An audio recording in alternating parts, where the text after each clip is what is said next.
Buen día, mi nombre es Juan Ignacio Pérez Trejo, soy del grupo ITA 54 y a continuación daré lectura de la tarea 11, grupos o clústeres.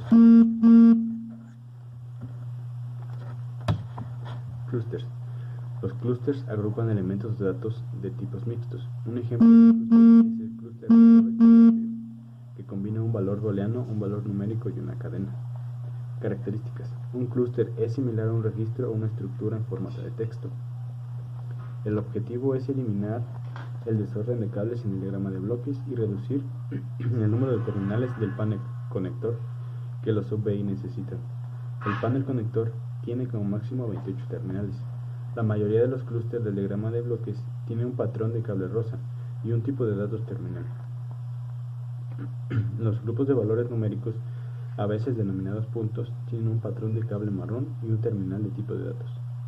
Puede cablear un clúster marrón numérico o funciones numéricas para realizar la misma operación simultáneamente en todos los elementos del clúster. Se diferencian de los arreglos porque son de un tamaño fijo. Restricciones. Orden de los elementos del clúster.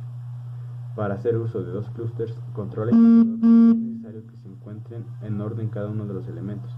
Para esto, dé clic derecho en el borde del clúster y seleccione Reorder Controls in Cluster. Aunque los elementos del clúster estén ordenados, debe desagregar todos los elementos del clúster a la vez o bundle by name para poder acceder a elementos del clúster específicos. Como una matriz, un clúster es un control o indicador, no puede contener una mezcla de controles e indicadores. Elementos de un clúster. La imagen. 1. Estructura del clúster. El tamaño del clúster de la paleta de funciones. 2. Espacio disponible para insertar elementos. 3. Son los elementos insertados en el clúster. Deben ser del mismo tipo, control o indicador. Procedimiento para su creación. Cree un nuevo BI.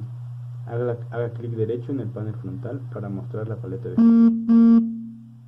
En la paleta de funciones navega hasta Array y arrastre al clúster en el panel frontal. En la paleta de funciones navega este model numérico y arrastre un indicador numérico dentro del clúster. Puede agregar datos numéricos, booleanos, cadena, ruta, rednom, matriz o control indicador del clúster. Cambia el tamaño de la carcasa del clúster hasta el tamaño requerido. Ordenamiento de casos. Una vez teniendo todos los elementos a utilizar dentro del clúster, es necesario ordenarlos correctamente. De lo contrario, no habrá flujo de datos y se creará un error al realizar la condición. Para ordenar los elementos, dé clic derecho sobre la estructura del clúster y seleccione Reorder Controls in Cluster.